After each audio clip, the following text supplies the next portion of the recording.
ये अवकलन गणित का तीसरा चैप्टर होता है अनंत स्पर्शियाँ एसिम्पटोट्स। जैसे कि इसका नाम लिखा हुआ है, ऐसी स्पर्श रेखाएं जो कि अनंत पर मिलती हैं। और अनंत एक ऐसी चीज़ है जो हमें दिखती नहीं है, तो हम ऐसी अनंत स्पर्शियों के बारे में बात कर रहे हैं जो कि इनफाइनाइट पर होती है। अब इस चैप्टर को शुरू करने के लिए वास्तव में ये चीज़ दिखती नहीं है कभी भी, तो अनंत स्पर्शियाँ वास्तव में एक सरल रेखा का समीकरण होता है। अब ये सरल रेखा किस तरह की होती हैं, तो इसको देखो, एक ग्राफ से मैंने समझाने की कोशिश की है कि यदि इस वक्र पर एक बिंदु इस तरह से गमन करता है कि इसकी एक नियत रेखा से दूरी टेंड्स टू ज़ीरो, यानी कि जीरो की ओर अग्रसर हो, तो वह रेखा उस वक्र की एक अनंत स्पर्शी कहलाती है। दूसरे शब्दों में, यदि कोई कण इस वक्र पर अनंत की ओर चले और ऐसा होने पर किसी रेखा से इसकी लंबवत दूरी जीरो की ओर अग्रसर हो, टेंड्स टू ज़ीरो, तो वह रेखा जिससे इसकी दूरी टेंड्स टू ज़ीरो हो रही है, वे इस वक्र की एक अनंत स्पर्शी कहलाती है। ये मैंने ऊपर डेफिनेशन लिख दी है। दो तरह की एसिम्पटोट्स होती हैं, अनंत स्पर्शियाँ होती हैं। एक अनंत स्पर्शियाँ जो कि अक्षों के समानांतर होती हैं और दूसरी अक्षों के समानांतर नहीं होती। जो स्पर्श अपने अनंत स्पर्शियाँ अक्षों के समानांतर नहीं होती, उन्हें तिर्यक अनंत स्पर्शियाँ या ऑब्लिक एसिम्पटोट्स कहते हैं। ये छोटे क्वेश्चन में एक क्वेश्चन बना हुआ है कि ऑब्लिक एसिम्पटोट की परिभाषा लिखें, तो आपको केवल वहाँ इतना जवाब देना है कि वे स्पर्श रेखाएं जो अक्षों के समानांतर नहीं होती, तिर्यक अनंत स्पर्शियाँ या ऑब्लिक एसिम्पटोट्स कहलाती हैं।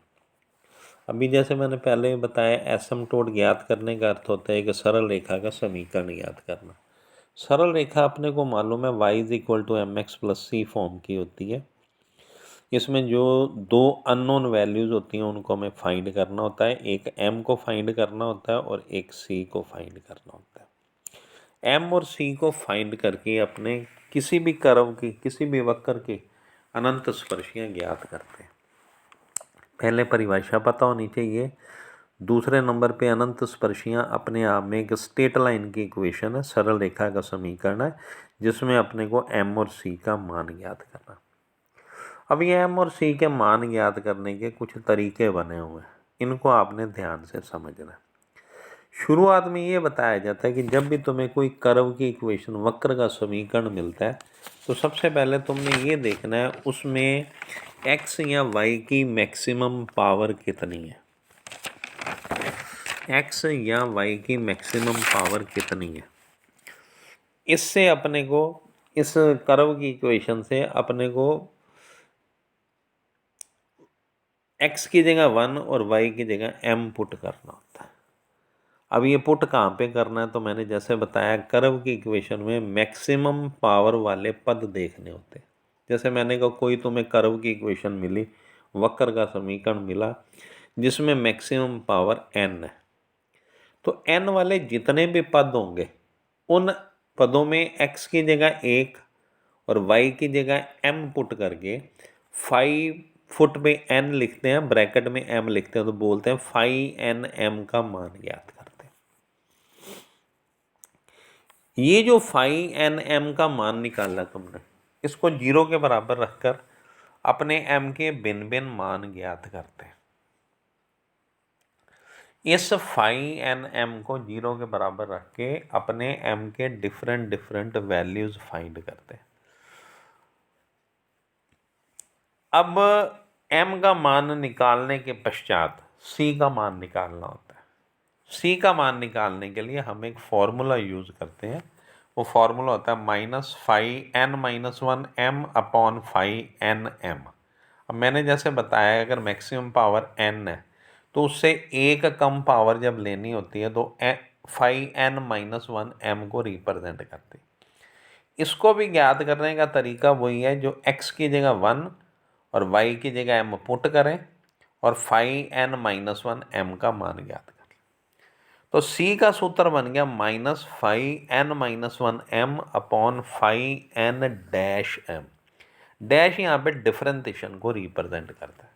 कोई भी क्वेश्चन जब हमें करना होता है तो कर्व की इक्वेशन से सबसे पहले हम फाई एन एम का मान निकालते हैं, फिर एम के विद रिस्पेक्ट टू उसका डिफरेंशिएशन करके फाई एन डैश एम का मान ज्ञात कर लेते हैं। अब n से एक पावर कम वाले पद से phi n minus one m का मान निकालते हैं।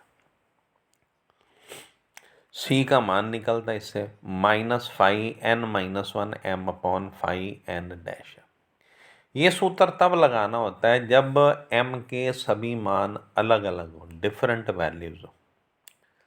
यदि m के दो मान समान होते हैं तो c का मान ज्ञात करने के लिए हम ये जो सूत्र मैंने लिखा है, सूत्र कह लो चाहे समीकरण कह लो, अपने इस समीकरण की सहायता से c का मान निकाला जाता है। ये मैंने लिखा C square by two phi n double dash m plus C phi n minus one dash m फिर plus phi n minus two m is equal to 0। अब यहाँ पे फाई एन माइनस वन क्या है, तो मैंने कहा सपोज मैक्सिमम पावर एन है तो उससे एक कम पावर वाले जो पद होंगे वो फाई एन माइनस वन के द्वारा रिप्रेजेंट होंगे, और मैक्सिमम पावर एन है तो उससे दो पावर कम वाले जो पद होंगे वो phi n minus two m के द्वारा रिप्रेजेंट। इसी तरह से यदि एम के तीन मान समान होते हैं, जब हम phi n m is equal to 0 रखेंगे तो उससे हमें एम के मान प्राप्त होंगे। यदि m की तीन वैल्यू समान होती हैं तब c का मान अपने निम्न समीकरण से ज्ञात करते हैं। अब ये समीकरण लिखी हुई है मैंने, C cube upon factorial 3 phi n double triple dash m plus C square upon factorial 2 phi n minus one double dash m plus C phi n minus two dash m plus phi n minus three m is equal to 0। ये दोनों चीज़ें आपको याद रखनी है। Generally दो मान समान तक का हमें काम करना होता है, लेकिन कभी क्वेश्चन तीन का भी आ सकता है, तो इन दोनों इक्वेशन को आपने याद करना है।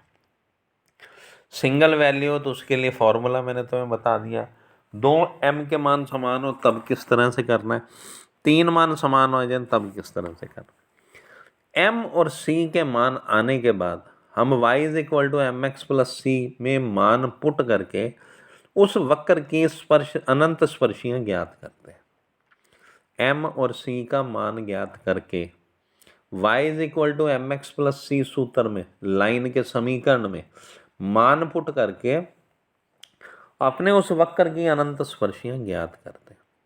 ये एक सिंपल रूल है इसका, ठीक है। शुरू में m का मान निकालना है, m का मान कैसा है ये देखना है, उससे अपने को c का मान निकालना है और c के मान से लाइन की इक्वेशन फाइंड करनी है। ये लाइन की इक्वेशन हमारे दिए गए कर्व की एक एसिम्प्टोट को, एक अनंत स्पर्शी को रिप्रेजेंट करती है। चैप्टर में अब डेफिनेशन है। सबसे पहले डेफिनेशन के बाद कितने टाइप की एसिम्प्टोट्स होती हैं, तो मैंने बता दिया पैरेलल टू एक्सिस होती हैं और नॉट पैरेलल टू एक्सिस होती हैं। जो नॉट पैरेलल टू एक्सिस होती हैं उनको ऑब्लिक एसिम्प्टोट या तिर्यक अनंत स्पर्शियां बोलते हैं। अनंत स्पर्शी का मतलब है ना दो मान ज्ञात करना, एक m का मान ज्ञात करना और एक c का मान ज्ञात करना। एन m का मान कैसे निकालना वो मैंने तुम्हें बता दिया, और c का मान किस तरह से निकलता है तो वो मैंने तुम्हें बता दिया। इन दोनों की हेल्प से अपने लाइन की इक्वेशन फाइंड करेंगे। क्वेश्चन करेंगे तो अपने को थोड़ा ज़्यादा क्लियर हो जाएगा। अब क्वेश्चन अपने शुरू करते हैं। पहला एग्जाम्पल लिखा हुआ है। इस एग्जाम्पल को करने से पहले कुछ बात है जिसको ध्यान से सुन लेना। जब भी तुम्हें कर्व की इक्वेशन मिलती है तो वहाँ दो स्थितियाँ होती हैं। नंबर एक पे तो ये होगा कि जो वेरिएबल की मैक्सिमम पावर होती है उसका गुणांक या तो अचर होगा या अचर नहीं होगा। ये दो चीज़ें होंगी आपके सामने। जब वक्र का समीकरण तुम्हें मिलेगा, उस वक्र के समीकरण में जो x की मैक्सिमम पावर या y की जो मैक्सिमम पावर होती है उसका जो गुणांक होता है वो या तो अचर होता है और या अचर नहीं होता। ठीक है यहाँ तक। अब अचर होना और ना होना से मतलब क्या होता है, तो इसको हम इस तरह से समझाते हैं कि यदि मैक्सिमम पावर का गुणांक अचर नहीं है, मैक्सिमम पावर का गुणांक अचर नहीं है, तो पैरेलल टू एक्सिस एसिम्प्टोट्स मिलती हैं। और अगर मैक्सिमम पावर का जो गुणांक है वो अचर है तो ऑब्लिक एसिम्प्टोट्स मिलती हैं। इस चीज़ को ध्यान से सुन लेना आप। कोई भी कर्व की जब इक्वेशन मिलेगी तो सबसे पहले तो अपने को यही जांच करनी होती है कि जो मैक्सिमम पावर है एक्स या वाई की उसका गुणांक क्या है, कांस्टेंट है या कांस्टेंट नहीं है।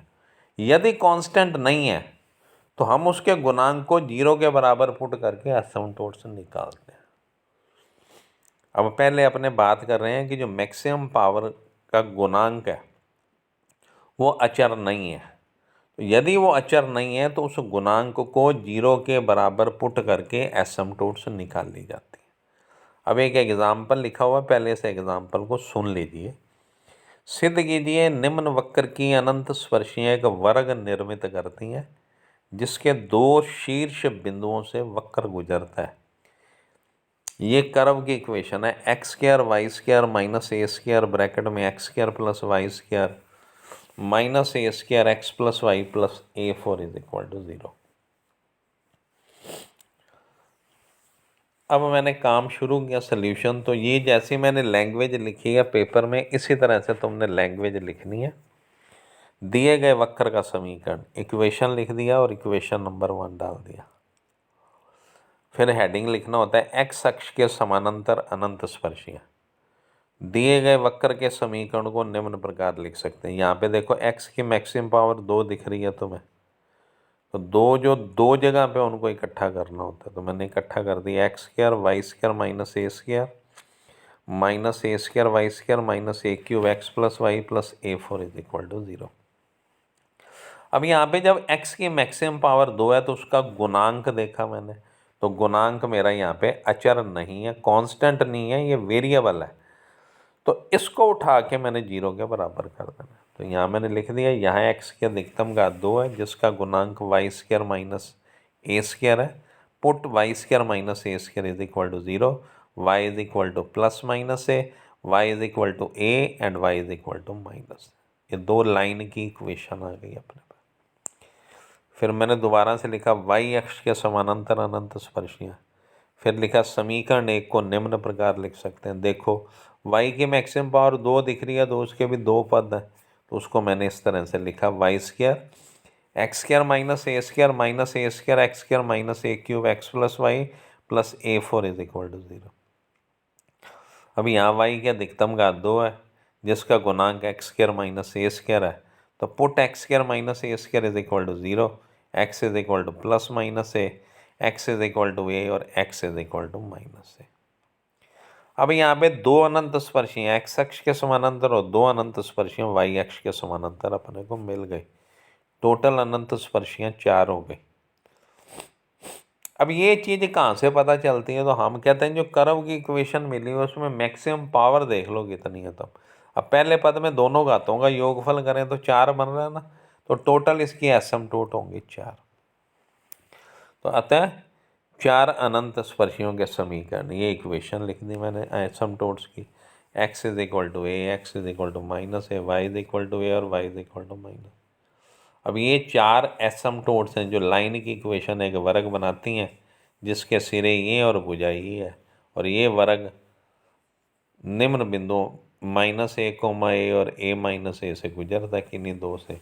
ये मैंने नीचे वर्ग बना दिया आपके लिए। ये पहले टाइप के क्वेश्चन होते हैं जिसमें मैक्सिमम पावर का गुणांक कांस्टेंट नहीं होता।